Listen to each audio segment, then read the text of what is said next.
함께 예배하는 우리 집 믿음으로 세우는 가정, 안녕하세요. 김주영 목사입니다. 아이러브 가정예배 시즌3로 모인 모든 가족들을 이 시간 주의 이름으로 축복합니다. 먼저 마음을 열어 찬송가 91장을 찬양하겠습니다.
바울이 가이사랴로 압송된 지 닷새 만에 고소인들이 도착했습니다.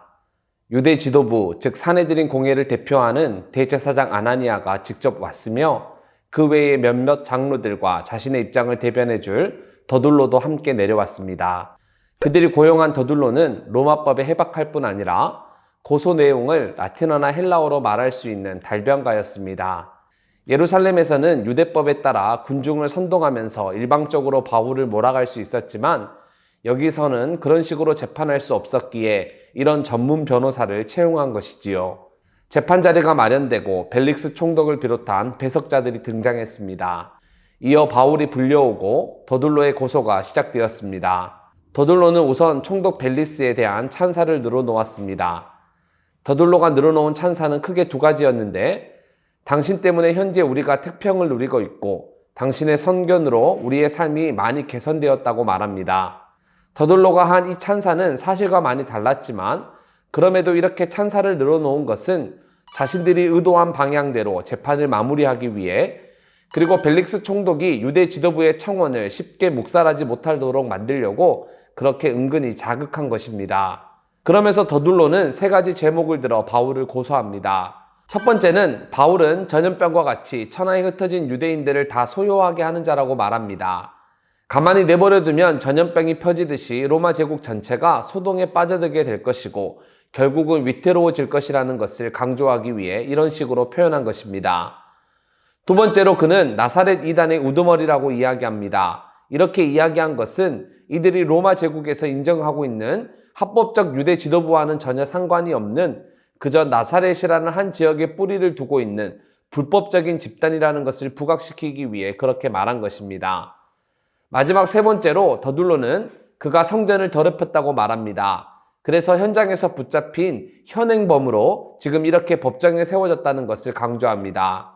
바울의 재판은 그래도 상당히 공정하게 진행되었습니다. 권력과 재력을 가진 자들의 화려한 달변과 은근한 압력에도 불구하고 벨릭스는 바울에게 자신을 변호할 수 있는 기회를 줍니다. 이에 바울은 총독에 대한 예우를 갖추며 말을 시작합니다. 바울도 세 가지 이유를 들어 자신의 결백함을 증명하는데, 첫 번째로 바울은 자신이 예루살렘에 온 것은 열이틀밖에 안 되었다고 말합니다. 즉 유대인들을 선동할 시간적 여유도 없었다고, 누구를 만나 변론하거나 무리를 소동케 할 일은 없었다고 분명하게 언급합니다. 두 번째로 바울은 자신이 믿는 바가 유대인과 조금도 다르지 않다고 말합니다. 나도 조상의 하나님을 섬기고 있으며 율법과 선지자들의 글을 믿으며 하나님을 향한 소망, 곧 부활을 기다리고 있다고, 그리고 이런 신앙을 가짐에 있어 하나님과 사람들 앞에 양심에 꺼리낄 것이 없다고 분명하게 선언합니다. 마지막 세 번째로 바울은 성전을 더럽히지 않았다고 말합니다. 여러 해 만에 내가 내 민족을 구제할 것과 하나님께 바칠 제물을 들고 왔고, 드리는 중에 내가 결례를 행했을 뿐 성전을 더럽힌 적이 없다고 말합니다. 그러면 왜 붙잡혀서 지금 재판을 받는가? 그것은 아시아에서부터 온 유대인들이 문제를 일으켰기 때문이라고 이야기합니다. 따라서 만약 나를 반대할 사건이 있다면 그들이 당신 앞에 와서 고소해야 한다고 말하면서 이전에 벌어진 자신의 체포와 살해 기도가 오히려 불법적이고 폭력적인 행동이었다고 지적합니다. 원고와 피고의 이야기를 다 들은 벨릭스는 천부장 루시아가 왔을 때 이를 처결하겠다고 말하고는 바울을 지키되 자유를 주고 그의 친구들이 그를 돌보아주는 것을 금하지 말라고 명령합니다. 벨릭스는 이미 오랜 기간 유대 지역을 다스리고 있었기 때문에 나사렛 예수에 관한 일을 잘 알고 있었습니다. 그래서 사실 바울에게 큰 죄가 없다는 것도 알고 있었습니다. 하지만 유대 지도부의 신경을 건드리지 않아야 합니다. 괜히 건드렸다간 어떤 일이 벌어질지 모릅니다. 그래서 벨릭스는 루시아의 증언을 듣기까지 재판을 연기하겠다고 선언합니다. 즉 유대 지도부의 환신도 없고 또 죄 없는 바울도 보호하기 위해 구금하기는 하되 일정 부분 바울에게 자유를 주고 친구들이 돌보는 것까지 허용해주는 선에서 재판을 연기합니다. 이로써 바울의 재판은 휴정에 들어가게 되는데, 휴정에 들어간 지 며칠 후 벨릭스는 아내 두루실라와 함께 바울을 찾아왔습니다. 그리고 사도 바울에게서 예수 그리스도에 대한 이야기를 들었습니다.